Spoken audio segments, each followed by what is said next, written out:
দুটি নয়ন ভরে অশ্রু জল বিসর্জন করে আর গাইতে থাকে। সবাই তাকে গঙ্গার ঘাটে দেখে বলে, চাপাল, তুমি নিমাইয়ের শরণাপন্ন হও, তোমার এই রোগ সেরে যাবে। তাই একদিন নিমাই পণ্ডিত গঙ্গায় স্নান করতে গেলে তাকে দেখে চাপাল বলে, নিমাই, আমি তোমার গ্রামবাসী, শুনলাম তুমি বড় পণ্ডিত হয়েছ এবং সজ্জন, আবার সবার ব্যাধি ভালো করতে পারো। দাও না, দাও না, আমার ব্যাধি ভালো করে দাও না, দাও না, আমার ব্যাধি ভালো করে দাও না। নিমাই তাকে দেখে বলে, অপরের ধর্ম বিশ্বাসে তুমি আঘাত এনেছ, এর ফলে তুমি হয়েছ মহাপাপী।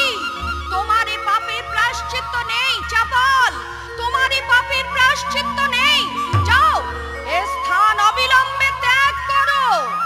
জীবাসে করাইলি তুই ভবানী পূজন, কোটি জন্ম হবি পাপী, তোর না হইবে পতন। এত বলি প্রভু গেলা করিতে গঙ্গা স্নান, এত বলি প্রভু গেলা করিতে গঙ্গা স্নান। চাপাল গোপাল দুঃখে ভঞ্জে না যায় পরাণ, চাপাল গোপাল দুঃখে ভঞ্জে না যায় পরাণ। মনের দুঃখে চাপাল গোপাল সেই দিনই বারাণসী চলে গেলেন। বাবা বিশ্বেশ্বরের মন্দিরে বাবার কৃপা লাভের আশায় মন্দিরে পড়ে রইলেন চাপাল গোপাল। কৃপা করে ক্ষম মোরে শিব মহেশ্বর, কৃপা করে ক্ষম মোরে শিব মহেশ্বর। বড় সাধ দেখি তোমায় ওহে দিগম্বর, কৃপা করে ক্ষম মোরে শিব মহেশ্বর। এ পাপ হতে তুমি রক্ষা করো মোরে, এ পাপ হতে তুমি রক্ষা করো মোরে। কৃপা করি একবার মুক্তি দাও হে, কৃপা করি একবার মুক্তি দাও হে। কৃপা করে ক্ষমরে শিব মহেশ্বর, কৃপা করে ক্ষমরে শিব মহেশ্বর।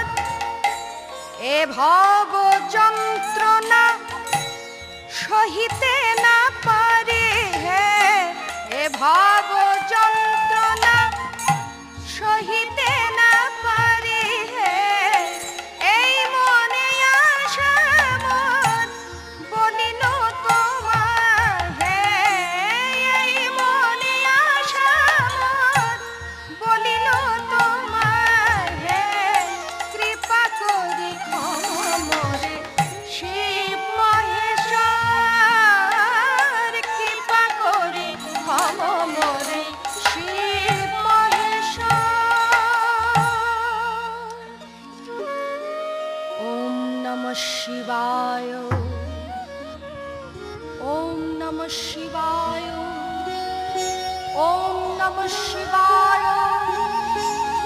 স্বপ্নে দেবতা বিশ্বেশ্বর দেখা দিয়ে চাপাল গোপালকে বলেন, ওহে চাপাল, ভগবান শ্রীকৃষ্ণ নবদ্বীপে শ্রী গৌরাঙ্গ রূপে জন্মগ্রহণ করেছেন।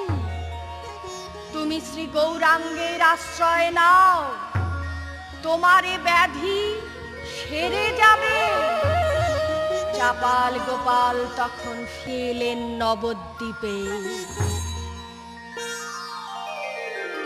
সন্ন্যাস হইয়া নিমাই নীলাচলে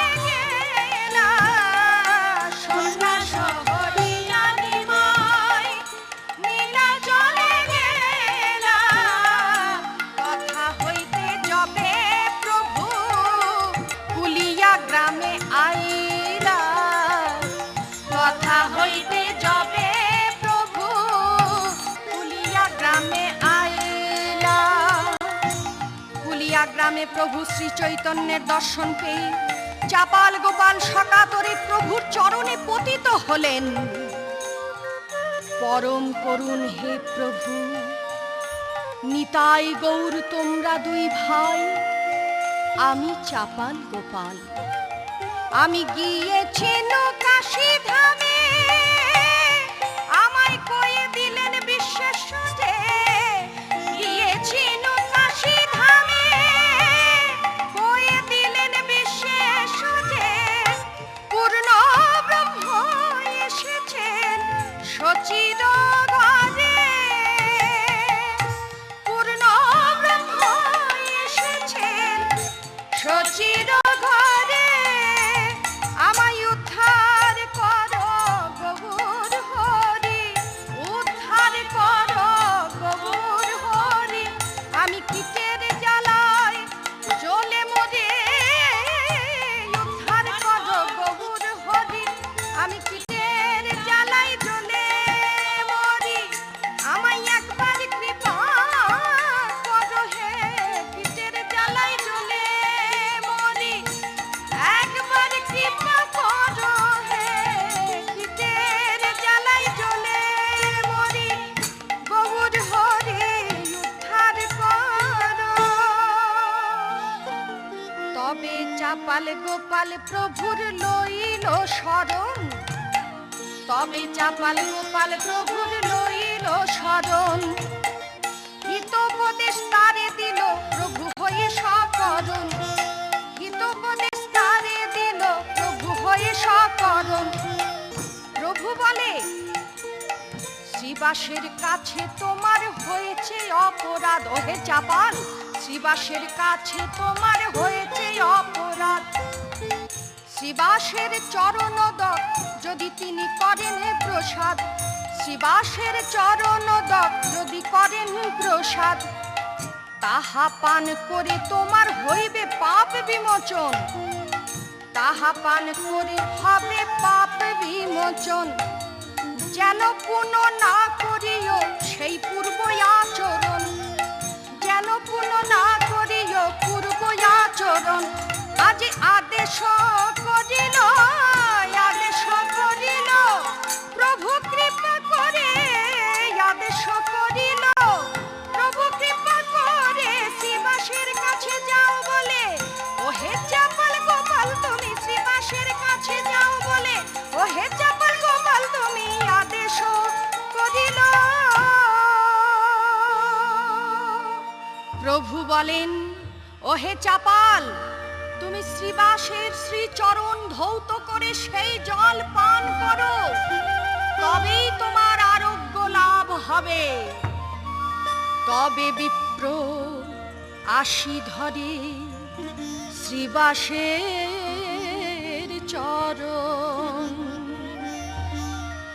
তাহার চরণ ধৌত করি সেই জল পান করি, চাপাল গোপালের হলো পাপ বিমোচন।